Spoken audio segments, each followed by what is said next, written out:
یہ ایروگینس ہے.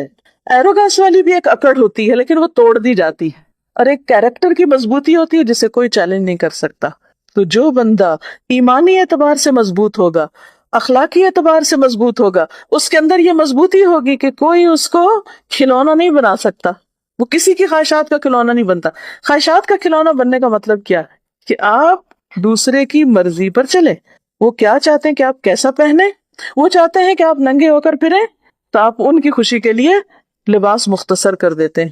وہ چاہتے ہیں کہ آپ اچھل کود کریں ان کی خوشی کے لیے تو آپ وہ کرنا شروع کر دیتے ہیں. وہ جو چاہتے ہیں آپ وہی کرنے لگتے ہیں. تو یہ کیا ہے؟ ایک مضبوطی نہیں ہے.